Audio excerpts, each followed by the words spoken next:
Clair. Ça dépasse tout le parlant là, ça dépasse tout ce qu'on raconte là. Tout à fait. Sens. Si déjà tu ne peux pas voir ta soeur comme ça, dire tu es belle, mais tu penses que c'est la belle chaussure que tu as mis à ton pied que tu pourras apprécier. Tu penses que c'est ton fils que tu as à côté de toi, que tu pourras même lui regarder sincèrement, lui dire que tu es beau. Ça que même ton fils, quand tu vas lui dire tu es beau mon fils, avec l'hypocrisie, ben c'est la vérité. C'est la vérité que je suis en train de vous dire, mes amis. Voilà.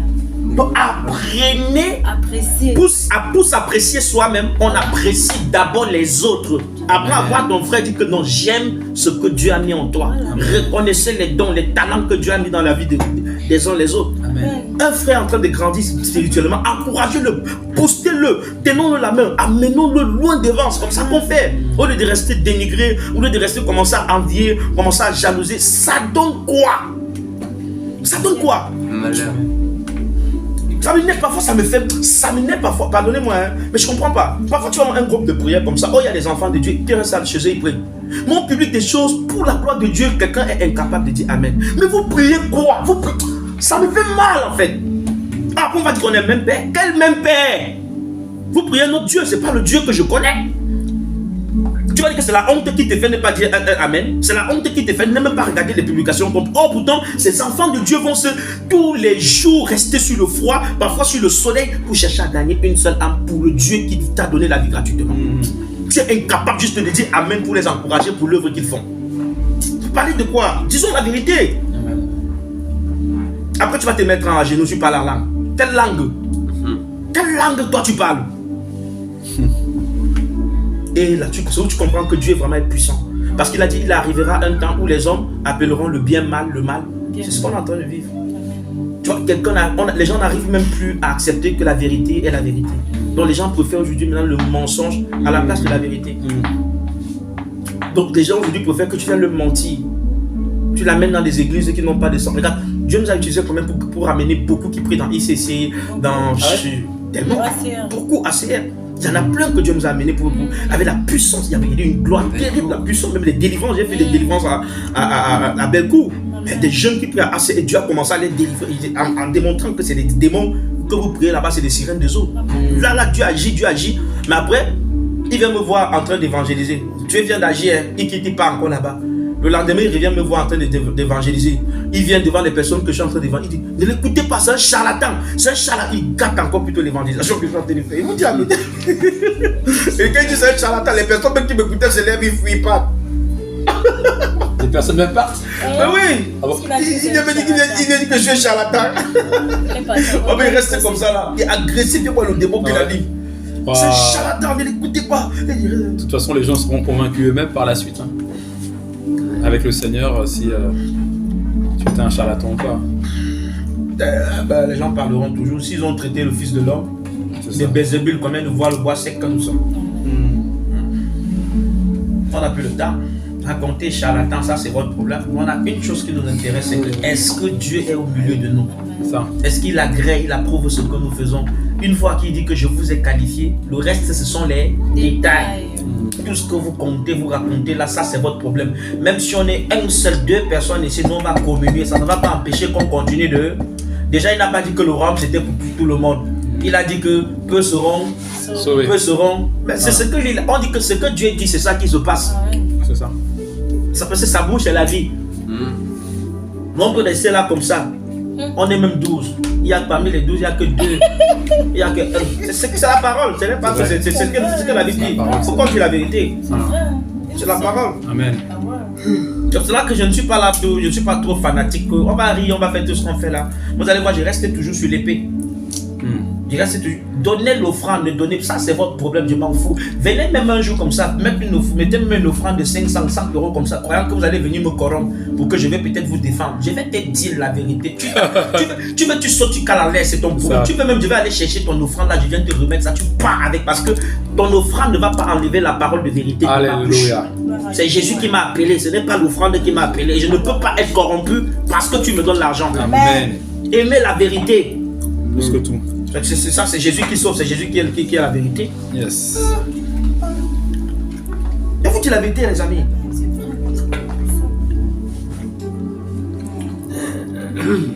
Écoutez, pas terrible. Dieu nous aide, mes amis. Après chaque temps, oh Seigneur, aide-nous, Seigneur, aide-nous. Non, même le Seigneur est fatigué d'entendre que Père, aide-moi. Il veut que toi-même tu t'aides pour qu'il t'aide. Pourquoi on dit cette vérité? Chaque jour, tu fais les mêmes choses. Mais Seigneur, aide-moi, aide-moi. Jusqu'à quand? Il va dire, mon fils, je t'ai déjà aidé.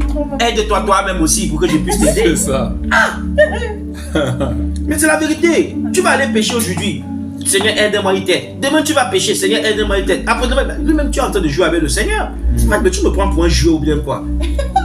La Bible dit qu'il est venu comme un homme, il n'a pas péché. Mais tu vas pas me dire, tu vas pas dire que non, c'est parce que tu es un homme. Il était homme. La Bible dit qu'il était 100% homme. Jésus fait caca. Jésus mangeait. C'est ça. Jésus mangeait. Jésus se brossait les dents. Tout à fait. Il se lavait les dents comme il se lavait comme on se lave. Il dormait comme un homme, comme on dort. Il était 100% homme, 100% Dieu. Vous savez quoi? Ce qui était divin en Jésus, c'était son souffle. C'était ça qui était divin en lui. C'est ça le Père. Quand il parlait du Père, c'était son esprit. Ça, c'est son esprit qui était divin en lui. Mais sinon, on a vu ça dernièrement ici. Sinon, le corps, la personne, l'homme de Jésus, c'était l'homme. C'était l'image des prophètes sauveurs. Puisqu'il a donné la terre aux hommes, il était obligé de venir sauver les hommes aussi comme un homme sauveur. Mais sauf qu'en tant que divin, c'est l'esprit divin qui l'habite. Donc la seule différence qu'il avait avec les humains, c'est que l'esprit qu'il habitait, c'est le divin, c'est Dieu, c'est Adonai lui-même. C'est l'esprit, c'est ça qu'il appelait le Père. C'est ça qu'il disait que le Père est plus grand. Pourquoi? Puisque en tant que divin, en tant que l'esprit qu'il habite, l'esprit là ne peut pas habiter sur la terre. C'est l'esprit qui remplit l'univers. C'est pour ça qu'il disait que le Père est plus grand que moi. Tu vois que... Et je vais vous donner encore une autre un truc. C'est qu'en fait, même quand tu vois, il se compare au Père. Je ne sais pas si vous comprenez ce que ça veut dire. Sa comparaison au Père, que tout ce que le Père fait, moi aussi je fais. En fait, les gens ne comprennent pas. Les gens comprenaient plutôt que le Seigneur dit que tout ce que son Père fait, lui aussi veut faire. En fait, pour ceux qui sont dans la révélation, dans le vrai message, la puissance de Dieu, en fait, quand il dit que tout ce que le Père fait, en fait, c'est qu'il nous amenait à faire ce que lui, en tant que Dieu divin, fait. Parce que Jésus, en tant qu'homme, vient seulement donner l'image de ce que nous sommes. Le Fils, il est le Père. En fait, Jésus homme, c'est l'église. Je ne sais pas si les gens comprennent. Jésus homme, c'est l'église. Donc tout ce qu'il a fait en tant qu'homme, c'est ce que nous devons faire. C'est l'exemple qu'il nous montrait. Puisque Jean 1, le verset 18, il dit personne n'a jamais vu Dieu. Et il dit Dieu le Fils qui est dans l'intimité du Père. L'intimité, c'est quoi? C'est l'esprit. Amen. On dit personne n'a jamais vu. Amen. Donc il venait seulement nous montrer que regardez, vous ne savez pas en fait que regardez comment je viens avec ce corps, c'est ce que vous êtes, voilà ce que vous êtes. Puisqu'il parle en parabole. Tout à fait. Oui, voilà ce que vous êtes. Donc si quelqu'un veut savoir s'il est accompli, il est vraiment dans la foi, même si quelqu'un te dit qu'il est bishop, homme de Dieu, 133 degrés ou c'est quoi, je ne sais pas quoi, il faut qu'il soit comme Jésus. Amen. Tant que vous voyez quelqu'un comme Jésus, non, là. Et c'est pas qu'on ne peut pas être. C'est possible, puisqu'on dit qu'il était 100% homme, 100%. il a jeûné 40 jours, 40 nuits. On peut, c'est possible. C'est possible. C'est l'esprit qui fait vivre. Même si tu es dans ton 10e jour sans manger, sans boire, laisse-moi te dire qui dit que c'est l'esprit qui fait. Si c'est un jeûne poussé par l'esprit, l'esprit va donner la vie en quoi ton cœur, ton corps de supporter les 40 heures. Ça va paraître dur, tu vas maigrir, être comme le squelette, mais l'esprit va te donner d'atteindre ces 40 jours. Sauf qu'il faut que ton jeûne soit poussé par l'esprit. Mais si tu pars par ta chair, tu vas jeter ta tête, le crâne va sortir, tu vas mourir. Tu vas mourir. Ça me fait penser à un faux pasteur en Afrique, bon, avec toutes les histoires qu'on entend là-bas, le pasteur qui fouette les gens au sol, effectivement. Et en fait, un faux pasteur, il a emmené je sais pas combien de jeunes dans la forêt. Ils ont fait un jeûne de combien? 1 mois ou 2 mois sans manger, sans rien. Non, il y a quelques rescapés. Il y a eu deux ou trois rescapés. Mais tous les autres, ils sont morts, malheureusement. Et il a fini en prison. Bah, c'était Chanel, un jeune. Il a fini en prison. Non, mais c'était trop. C'était je sais pas combien. Hein. C'était plus que 40. Hein. C'était vraiment. Le jeune poussé par l'esprit, par Chanel, c'est un jeune qu'il faut toujours n'entrer jamais dans le jeûne sans d'abord prier. Seigneur, je ne veux pas gêner de moi, même si c'est ta volonté que je jeûne, toi-même guide-moi dans ce jeûne. Parce que quand tu jeûnes, que c'est l'esprit qui te pousse à jeûner, l'esprit nourrit ta chair pendant que tu jeûnes. L'esprit, ça va te taper. J'ai expérimenté le jeûne parce que j'ai jeûné dans ma vie. Je peux enseigner sur le jeûne. Et tu fais ce que je te dis sur cet enseignement, tu portes un fruit terriblement puissant. La grâce qui m'accompagne, il suffit simplement que tu sois sensible. tu prends les paroles que Dieu met dans ma bouche, tu les pratiques, tu vas voir, tu seras pareil comme je suis, ou soit tu seras au-dessus de ce que je suis. Si tu es concentré, tu ne cherches pas à regarder le mépris, ce qui fait parfois beaucoup peuvent être avec moi là, ils ne sont pas encore comme ça. C'est parce que dans le cœur, ça médite des choses, ça pense des choses. Et Dieu ne peut pas bénir un cœur comme ça parce qu'on ne chie pas où on mange. Amen. Tu ne peux pas prendre ce plat, tu manges des arachides, après tu fais beaucoup encore sur ça, tu manges. On respecte le plat qui nous donne à manger. Amen. Quelles qu'en soient les erreurs que ce plat fait, sache quand même qu'il te donne à manger. C'est ça, c'est ça. Ta mère, même si demain elle vient, elle t'insulte, elle fait du n'importe quoi, elle te réunit. Toi, tu ne vas pas la réunir parce que c'est ta mère qui t'a donné la vie. Quel qu'en soit ce qu'elle elle peut dire de toi, mais il faut que tu saches que c'est elle qui t'a donné la vie. C'est ça la sagesse, c'est ça la grâce, c'est ça recevoir l'onction de Dieu en fait. C'est ça le pouvoir de Dieu. Ce que les gens ne comprennent pas.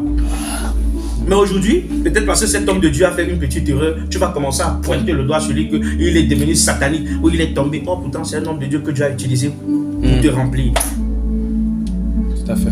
Tu vois, c'est quelqu'un que Dieu a utilisé pour ta vie. Tu commences à mal parler de lui. Jusqu'à tu vas même te mettre avec 2 personnes, 3 pour mal parler. Vous faites ça comment en fait? Vous faites ça comment?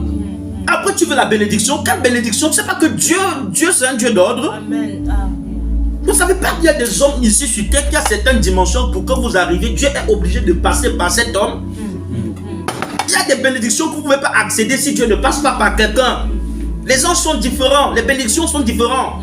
L'ange de la bénédiction, l'ange l'ange peut-être de la puissance. Ce n'est pas l'ange de la sagesse. L'ange de la puissance n'est pas l'ange de la sagesse. L'ange de la sagesse n'est pas l'ange de la connaissance. Ils sont différents. Tu veux accéder à une certaine sagesse. Mais qu'est-ce que tu fais? Mais Dieu est obligé de pousser l'ange de la sagesse, poser les mains sur toi pour prier pour toi. Et pour cela, qu'est-ce qu'il faut? Humilie-toi. Tu ne t'humilies pas devant Dieu, c'est devant. Tu ne t'humilies pas devant l'homme, mais c'est devant Dieu. Amen. Et il dit honore le roi, honore cette personne. C'est comme ça qu'on fait. Quand tu es un homme de Dieu, on te parle même comme si tu étais plutôt le chiffon. On te regarde même parfois comme ça. Là, celui-ci même. Parfois tu parles, on t'écoute même pas. Même la prière, personne ne se Si tu restes même parfois, tu dis vraiment. Chacun va arriver. Mais ce que les gens ne comprennent pas, c'est que quand ils font ça en fait, c'est l'élévation, ils ne savent pas. C'est que Dieu, n'oublie jamais que Jésus dit quelque chose. Il dit, on donnera à celui qui a, on ôtera à celui qui n'a pas même ce qu'il a. J'ai une parole, il faut prendre. Je ne sais pas si vous comprenez. Donc pour Dieu, c'est que si tu n'as même pas un peu, tu espères avoir. Le fait que tu ne respectes pas ce qu'il te dit, il va ôter même le peu que tu as. Et comme ce qu'il voulait encore te donner là, il va prendre tout ça, il va donner à celui qui a. Je ne sais pas si vous comprenez. C'est ça. C'est Dieu, c'est ce qu'il dit. C'est la parole. Amen. L'humilité, c'est ça la clé de la grandeur dans le royaume. Amen. Un homme, si vous voyez un homme est grand dans le royaume, sachez quelque part que, quels qu'en soient les petits comportements négatifs qu'on vise vis-à-vis de lui, c'est ce que j'expliquais à l'homme de Dieu tout à l'heure, que les gens voient les gens se tenir souvent sur l'autel comme ça, ceux vraiment qui portent l'âge, l'esprit de Dieu. Vous savez les oppressions qu'il y a. Vous allez voir quelqu'un se comporter parfois bizarre. Pierre Valéry que vous voyez là, les gens connaissent les combats qu'il a en fait. Les gens connaissent les combats que cet homme de Dieu a. Tu connais les combats qu'il a avec peut-être sa famille, son époux, ses enfants. Vous savez les combats. Aujourd'hui, les gens vont prier avec lui, peut-être après ils vont s'élever comme ça, tous partis, l'abandonner. Mais faites ça comment en fait? Vous faites ça comment? Je suis d'accord, c'est biblique. Moi personnellement, quand je parle, c'est Dieu qui me fait partir. C'est Dieu qui me fait partir. Et il me fait partir pour un but parce que le temps était arrivé. Il m'a appelé pour son service. Tu vois ce que je veux dire? Mais attends, si le Seigneur ne t'a pas permis de quitter quelque part, et il ne te montre pas que non, c'est le temps pour toi de... Parce que quand le temps arrive, que tu veuilles ou pas, le Seigneur va te faire partir. Il est capable même de changer le cœur de la personne qui t'enseigne la parole. La personne te traite d'une manière que toi-même tu comprends que ici, non, je n'ai pas le choix, ça. C'est ça Dieu. Parce que c'est lui qui t'appelle. Et c'est pas parce que cette personne te traite de cette manière que la personne est méchante. Tout à fait. Parce que les gens n'ont pas compris. Les gens oublient que Dieu tient le cœur de l'homme. Dieu est capable de prendre même ton guide spirituel. Il se comporte avec toi d'une manière. Toi, tu crois que c'est un démon qui l'a changé. Que, oh, ça n'a rien à voir. C'est le serviteur de Dieu.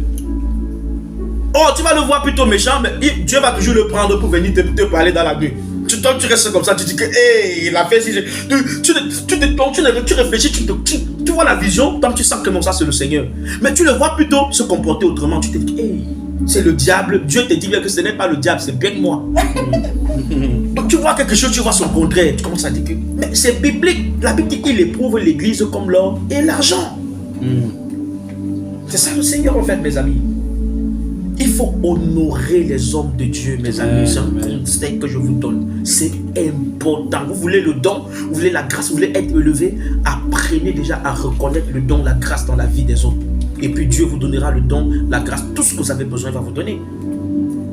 Même sur les réseaux sociaux, là, quand il tombe là, quand il voit vraiment quelqu'un. Moi, quand je suis dans les réseaux sociaux, je ne regarde pas ce que tu racontes. Hein. Je sens que l'odeur de l'esprit. Quand il voit qu'il y a l'esprit ici, il commence à couper les arachides de la main. Je ne cherche pas ta taille, ça ne m'intéresse pas. Je commence à honorer la grâce qui t'habite. Oh Seigneur, bénis cet homme, élève-le encore, suscite d'autres comme lui. Seigneur, je veux voir tellement des hommes puissants comme cet homme. Seigneur, j'ai soif d'avoir ce genre de connaissances, ce genre de grâce, afin aussi de lever ton nom, Seigneur. Non, oh vraiment. Je te dis. Parfois comme ça, moi-même je reste comme j'ai resté comme ça. Même pas que même le Seigneur me met à cœur. Plusieurs fois je ne peux pas compter. Je vois le pasteur Pierre. Parfois je partais comme ça, mais le Seigneur me met à cœur. Non. Après un enseignement comme ça, il y a de l'enseignement. Quand c'est puissant, ça me touche. Je dis non. En fait, c'est que je ne connais pas supporter quand quelque chose est bon pour moi. Ma bouche va parler. Et si tu fais quelque chose qui est puissant, non. Même si je ne veux pas parler, je vais te dire soit devant les gens ou je vais te dire que non, frère, ce que tu as fait, c'est puissant. Non, c'est puissant. Tu vois ce que je veux dire? Et parfois, j'ai resté l'onction, ça me brûlait tellement comme ça. Je dis non, je ne peux pas quitter ici comme ça. Je mets ma main dans la poche. Si j'avais peut-être venu avec 100 €, 50 €, je l'appelle. Parce que il faut aussi avoir la sagesse. Mais quand vous voulez donner quelque chose à un homme de Dieu, on n'est pas. La Bible dit que ta main droite ne voit pas ce que la main gauche donne. Tout à fait. Il faut ayer la sagesse, c'est très important. Parfois, vous pouvez être poussé même par l'esprit. L'esprit vous pousse à donner quelque chose à quelqu'un. Vous allez donner, vous informer aux autres, vous n'êtes pas béni. Parce que vous manquez de sagesse. Parce que ce que vous ne comprenez pas, parce que tu peux quitter, aller donner. Il y a quelqu'un aussi dans la salle qui est dans le besoin. Il va maintenant voir que tu donnes là-bas et moi je n'ai pas. Ça amène la jalousie, ça amène déjà le sang dans le. Ça, c'est pas bon. Or, pourtant, ce n'est pas à l'homme que tu donnes, c'est à Dieu que tu donnes. Et quand tu donnes quelque chose à Dieu, n'est-ce pas ta prière individuelle, personnelle à la maison, les gens ne te voient pas. C'est la même chose quand tu veux donner aussi à Dieu. Donc, même si tu donnes à un homme, cherche la sagesse comme ça qu'on fait en fait. C'est technique, c'est pas. C'est secret. Tu prends, tu mets de côté. Voilà, tu mets de côté, c'est ce que je faisais. Parfois, comme ça, je l'appelle de côté. Homme de Dieu, si je voulais te dire quelque chose, là, je fais parfois comme si je vais juste te dire quelque chose, là, homme de Dieu. Tu sais, le message que tu as prêché, la grande frère, non, viens, non. Mais non. Et il aimait bien ça, parce que non. Et moi, il était fort, j'avais de la carapute, il dit que non, grand, tu sais. Quand il regardait Lyon, depuis que je suis arrivé à Lyon, je n'ai jamais vu un homme de Dieu puissant que Dieu se sait comme toi. Vrai, non. Quand il était content. Je connaissais quoi encourager, tu vois. Et c'est bien parce qu'il a aussi besoin d'entendre ça. Ça fait. Parce qu'il souffre. Vous voyez, il y a les attaques. Il a besoin. Et c'est important parce qu'il faut reconnaître l'autorité qu'il est. Il faut reconnaître le. Dieu l'a établi. C'est pas quelque chose que ça se discute. C'est pas quelque chose que ça. C'est une histoire divine. C'est une histoire de Dieu. C'est une histoire que Jésus l'a établie. On ne peut pas enlever ça. C'est comme ça. Amen. Dieu l'a établi. L'onction de Dieu n'habite pas quelqu'un comme ça. C'est clair. Si Dieu a mis son huile sur sa tête, c'est que Dieu l'a établi. Dieu avait demandé avant de prendre Saül. Mais Dieu avait versé l'huile sur la tête de Saül. Vous croyez que Saül avait payé le prix quelque part? Alors Dieu avait choisi que c'est Saül. Comme vous me demandez, je pouvais oindre Saül. C'est la même chose. Et le fait que l'huile de Dieu était sur la tête de Saül, vous avez vu que David était soumis, respectait Saül, quelles qu'en soient ses bêtises qu'il faisait. Parce que David avait la révélation que, en fait, ma royauté brillante va se cacher derrière l'humilité que je vais remettre à cet homme, tel qu'en soit son désordre qu'il fait. Parce que si je me mets à faire de la méchanceté, vu la méchanceté qu'il me donne, qui sait si demain, moi dans mon règne, je ne vais pas commettre des bêtises comme il a commis. Tu vois, il voyait plutôt que le mieux c'était qu'il soit humble. Et il élève toujours Saül, malgré que Saül cherchait à l'enlever la vie. Même quand Saül a perdu la vie, vous voyez que David vient, qu'est-ce qui se passe? David a tué la personne qui a enlevé la vie à Saoul. Or pourtant Saoul cherchait, mais les choses de Dieu sont bizarres. Non. Ouais, le talent dans l'amour, mon frère. Quelqu'un en train de chercher à te tuer. Mais quelqu'un va tuer la personne qui veut te tuer en croyant t'apporter la bonne nouvelle. Toi tu tues encore plutôt la personne qui a tué. Mais oh non frère, les choses de Dieu, c'est... Non. David a encore tué la personne qui apporte la bonne nouvelle, que son ennemi est mort. Parce qu'il a même tué comme ça jusqu'à il a pris la couronne de Saoul. Jusqu'il est venu pour donner à David. Parce qu'il savait que non, il apporte une bonne nouvelle. Comme David va devenir roi là, c'est que il pourra peut-être être quelqu'un. David lui a tué. Qui t'a demandé de lever la main sur celui que l'Éternel a? Oh, pourtant, je ne pense même pas qu'il avait tué. Parce que c'est Saoul lui-même qui demande que prends mon épée, enfonce-moi le nez. Donne-moi la mort, parce que je ne veux pas que ces gens-là viennent me tuer. Donc je préfère que toi-même tu me donnes la mort. L'humilité, mes amis, précède la gloire. L'humilité précède la gloire. La force, c'est l'humilité. La force, l'élévation, la puissance de Dieu, l'onction de Dieu. Tu veux voir Dieu, tu veux connaître Dieu dans ses dimensions, dans sa beauté. Tu veux rester comme ça. Un jour, tu entends un homme te parler avec sa voix douce, sa voix mielleuse, sa voix que quand tu entends, tu as l'impression que ça va rester dans ta tête toute ta vie. Donc à chaque fois que tu marches, l'effet que le son de la voix là résonne, ça résout tes problèmes. Juste le son de la voix, ça résout tes problèmes. Tu es dans un bureau, le son de la voix là résout tes problèmes, même sans que tu aies parlé. C'est l'humilité. Et c'est regarder tes frères reconnaître le talent qu'ils ont. Regarder tes sœurs reconnaître la grâce qui les habite. C'est important. Et leur béni, sois encore béni, sois encore élevé. Que le Seigneur te propulse encore très loin. Ah non, homme de Dieu, femme de Dieu, tu n'as même pas encore commencé avec le Seigneur. Laisse-moi te dire ça. Je prie que le Seigneur, ce qu'il t'a donné, il te donne 17 fois ce qu'il t'a donné. Il dit 17 fois 17. Parce qu'il faut que quand tu commences à nous parler, c'est comme si le ciel est descendu sur la terre. C'est comme ça qu'on bénit. Même vos enfants, bénissez, c'est comme ça qu'on fait. Bénissez tous. Et il y a un pouvoir encore que je vais vous expliquer dans la prédication de Jésus, c'est que quand vous voulez une onction scandaleuse, c'est-à-dire qui va marquer une génération et des générations et des générations, juste on parlera de vous après votre mort pendant des siècles et des siècles. C'est quelle onction? C'est le genre d'onction que ayez la possibilité, même quand ceux-là sont là pour vous, les aigris, les méchants, placez-les devant, aimez-les, bénissez-les. Quelqu'un te déteste comme ça, tu viens, tu le soulèves, tu dis frère, Dieu t'a béni, disparaît, donne-lui même la place que tu as. Quand il donne la place que tu as, c'est-à-dire, il est là s'il veut prêcher, ou elle veut prêcher, ou c'est elle qui est en train de parler. Tu te tais. Tu laisses la personne parler. Pourtant, ce n'est pas son rang, mais il discute ton rang. Laisse. Tu sais ce que ça veut dire? La personne, non, ce qui est en la personne, quitte, ça vient sur toi. Ce que les gens ne comprennent pas. Ce que les gens ne comprennent pas. Chaque chose a son temps, les gens ne comprennent pas. Chaque chose a son temps. Chaque chose a son temps. Quand ton temps arrive, et ce Dieu tu crois que si Dieu t'a réellement appelé à son service et qu'il te met peut-être là qu'on se soutient un peu, je prends un exemple pour le ministère qu'il est en train de faire, ou peut-être il veut relâcher la grâce de chacun de nous, en passant peut-être un peu que, bon, comme il m'encourage aussi, peut-être que c'est un début pour ma part. Vous voyez que si vous a réellement appelé, son temps, son heure arrive, je peux vous assujettir ou bien vous laisser dominer sur vous. Qui vous a dit ça? Quand Dieu t'appelle, quand l'heure arrive, que tu veux partir, que tu ne veux pas partir, tu vas partir parce que c'est lui qui t'a appelé. On dit ceux qu'il a appelés, il les a justifiés. Hey. Même là, il est sorti comme ça, là. Mais est-ce que... Il est attentif. Donc tu es avec nous, hein? Alors, mais puisque c'est lui qui t'a appelé, c'est pas un homme. Il est obligé de te... Parce que lui, quand son heure arrive, sa gloire est obligée de s'accomplir dans ta vie. Et quand le temps de sa gloire doit s'accomplir dans sa vie, frère, reste, fais même les efforts. Regarde même que non, non, c'est l'homme, si je pars, Dieu lui-même va s'en charger de toi et des personnes qui ne veulent pas que tu pars. Je te dis, un prophète même pas arrivé là comme ça, ou bien l'esprit prend même, l'esprit saisit même une fille dans la foi avec qui vous priez là. Je t'ai demandé de partir. Sors ici. Quitte ici. Ce n'est plus ton temps. Je t'ai appelé à faire ça, Jonathan. Pas sur tel endroit. Audrey, pas là. Pas. Je t'ai déjà dit. Ton heure est arrivée. Ton temps est arrivé. Même la personne qui parle ne sait pas ce qu'il est en train de parler. Quand l'esprit le lâche, même l'homme de Dieu qui était là, il comprend. Dieu est fort, hein. Dieu est fort, mes amis. Dieu est fort. On ne voit pas le Seigneur comme ça. Moi, quand le Seigneur me fait quitter, il était fait avec le pasteur et tous les frères.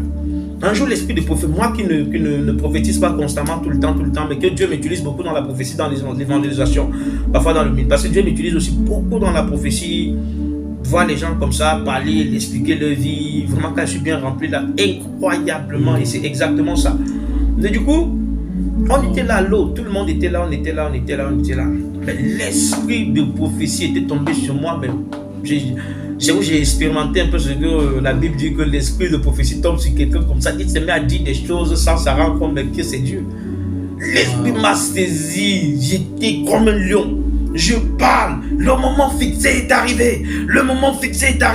Moi, quand je parlais, je croyais que Dieu parlait plutôt à son serviteur, le pasteur Pierre. Oh, pourtant, Dieu parlait, c'était à moi. En fait, Dieu le faisait comprendre que le temps est arrivé pour moi de... Et c'est après que je me suis rendu compte, en fait. Dieu parlait seulement pour le faire comprendre que le temps pour moi est arrivé. Le moment fixé est arrivé. Le temps tant entendu est arrivé. Le moment fixé est arrivé. C'est comme ça que c'est. Wow. Après, ça n'a pas duré. Tout ce qui est arrivé, tout. Et puis, je suis parti. Et quand je pars, je vous avais donné le témoignage. Je gênais toujours, je cherchais le Seigneur. C'est un samedi. C'était un samedi qu'on s'est rencontrés, non, si je crois bien. C'était un samedi, non? À Bellecour, non? Oui, un samedi. Dieu me dit, va évangéliser à Bellecour. Quand je suis arrivé à Bellecour, mon frère, c'est le jour-là que j'ai su que, dans moi aussi, j'ai l'onction. Hein. Je n'avais jamais... Il y a des endroits que tu peux rester comme ça quand ce n'est pas le temps de Dieu, en fait. Je ne sais pas qui tu es. C'est quand Dieu lui-même te permet que c'était bon. Va. C'est à partir de... C'est où quand tu pars, que tu comprends, en fait, que tu vois réellement ce que Dieu a fait de toi qui tu es. Tu te vois. Le jour-là, l'Esprit de Dieu était sur moi à Bellecour. Mais quand vous êtes arrivé là, Augustin et toi, c'était calmé. Il y avait d'abord Dieu, c'était les jeunes là qui étaient venus. Je ne faisais pas d'efforts, mais les jeunes, il y a des jeunes qui venaient à côté de moi. Ils viennent dire, ils me montrent leur croix, ils me disent qu'ils aiment le Seigneur, qu'ils sont des chrétiens, tout. Et le Seigneur vraiment voulait m'encourager. J'ai dit, je les touchais même pas. Je mettais juste la main comme ça, quand le Seigneur me mettait pour prier. J'ai tout juste, l'onction les saisit, des enfants. Il était l'onction, il dit comment ça tombe. J'étais étonné, j'étais choqué. J'étais choqué. Seigneur, qu'est-ce qui se passe? La première fois que Dieu m'utilise, donc puissamment pour chasser un démon, c'était là où on fait les baptêmes, tête d'or Chuchil. Et j'étais. Parce que l'endroit la tête d'or Chuchil, Dieu avait utilisé comme mon épouse pour m'amener. Commencer à prier là-bas parce que je cherchais un endroit après tous les problèmes qui s'étaient passés. Je réfléchissais, Seigneur, tu fais un endroit parce que moi j'aimais aller prier dans c'était un petit coin reculé, les forêts, tout ça. Parce que moi je suis un homme de prière. Moi dans ma tête là, quand même quand je suis en assemblée, frère, moi j'aime la prière parce que je sais que quand je prie, je me sens trop bien quand il est bien prié.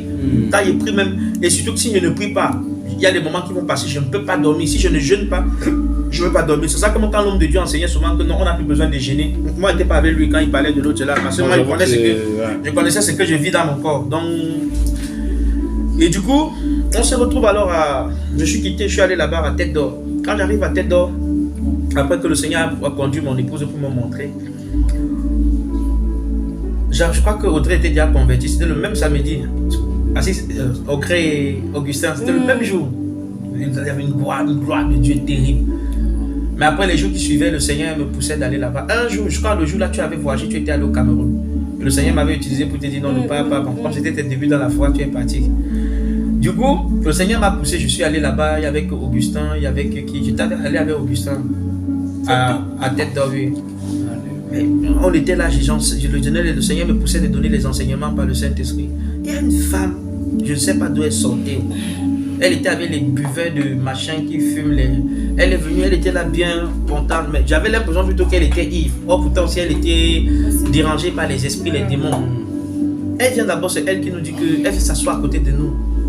Elle dit qu'elle nous demande si elle peut écouter la parole. Elle vient d'abord, elle demande si je peux écouter. On dit oui. Elle vient, assieds-toi, elle s'assoit. Elle se met, elle écoute. Et tu sentais vraiment que c'est un enfant du Seigneur. Que ces gens qui étaient avec elle là l'obligeaient seulement et la forçaient. Le diable passait par ces gens pour vouloir détruire sa vie. Elle s'est assise. Ah, je suis resté aussi là, on était là, je continuais à enseigner. Après, l'esprit m'a mis à cœur, elle s'est levée, elle voulait partir, l'esprit me met à cœur, je vais prier pour toi. Elle dit oui. Mais Samy, je n'ai même pas commencé pendant longtemps, juste un mot dans la prière, une parole, sans la toucher. Mais l'esprit de Dieu, merde. Je suis resté comme ça, je dis, ah. Donc, en fait, je vous dis ça pour que vous sachiez que c'est ce que vous êtes. Amen. Il ne fait acception de personne de ce que sa parole dit. C'est ce que vous êtes, qu'on ne vous trompe pas. Demain, vous êtes appelés à le servir dans votre ministère. Mais au moment opportun, en son temps, et personne ne peut empêcher le temps de Dieu dans votre vie. Personne, même pas un homme de Dieu, même pas moi. Sauf que soyez sensibles, sachez, soyez des personnes qui savent écouter la voix de Dieu, qui savent savoir quand c'est le moment opportun. Et ne quittez jamais là où Dieu vous a mis en ayant tort. Ce qui a fait que Dieu, par sa grâce, en toute humilité, m'encourage tellement dans l'œuvre où il m'avait envoyé, c'est que je suis quitté où j'étais avec raison. On m'accusait, les injustes, tout ce qu'on mettait sur moi, c'était des injustes. Même quand on priait tous du côté à Chapelle, chez la sœur Irène, avant que tout ce qui se gâte arrive, je vous assure, tout ce qui se passait, Dieu me montrait, frère. Il dit que, je dis, il n'y avait pas quelque chose qui se passait que Dieu me montrait. Il n'y avait pas quelque chose qui se passait. Tout ce qui se passait, le Seigneur me montre. Même quand il y a eu les problèmes là-bas, le Seigneur dort comme ça, le Seigneur me montre que la sorcellerie est entrée là-bas. Je me lève le matin et dis à mon épouse que comme tu vois là, Dieu vient de me montrer que ça est là-bas. Et quand il me montre, parce que Dieu faisait souvent qu'il me montre quelque chose comme cette nuit, quand je pars là-bas la journée, c'est ce qui se passe exact. Et quand je rentre vers le soir, je reste comme ça, je mets la main. Mec, je dis que tu es fort. Donc Dieu est fort, hein. Dieu, quand vous êtes obéissant, cherchez seulement à plaire à Dieu dans l'obéissance. Quand vous le plaisez, vous faites ce qu'il veut. Je vous assure, il n'y a pas quelque chose qui se passe dans votre vie sans que le Seigneur ne vous dise. Même si l'homme de Dieu qui t'a mis pour t'instruire, pour te guider, même s'il veut détruire ta vie ou bien te mener dans un chemin qui n'est pas le chemin du Seigneur, laisse-moi te dire que Dieu va te préserver. C'est comme ça Dieu. Il va te sortir de la main de cet homme. Il va te délivrer de sa main. C'est ça le Seigneur. Parce qu'il connaît le cœur de tout le monde. Mais s'il te laisse quelque part, il sait aussi pourquoi il te laisse. Soit il te laisse pour passer par la personne pour te briser, te tailler, ou soit il te laisse tout simplement parce que cette personne est bien pour toi. Cette personne te communique ce qu'il veut te communiquer. Tu vois un peu? Sinon, s'il voit que la personne va te servir déjà à te plaindre, il va t'enlever dans la main. Parce que son but, c'est que tu sois sauvé. Il ne peut pas te laisser quelque part où tu vas te peindre. Amen. Beaucoup viennent même ici. Dieu les amène là réellement que rester là. Mais la chair les pousse, ils vont au mauvais endroit sans savoir. Le tout n'est pas prier, c'est prier au bon endroit. Parce que cette bénédiction se déclenche lorsque vous êtes sur le bon endroit. Si vous n'êtes pas sur le bon endroit, vous ne pouvez pas être béni. Vous ne pouvez pas. Comment tu vas être béni? Tu n'es pas sur le bon endroit. Ça va sortir d'où? Cette bénédiction sort, se place, se manifeste quand tu es sur l'endroit où le Seigneur t'a mis. Il y a des endroits où le Seigneur nous met. Il y a. Il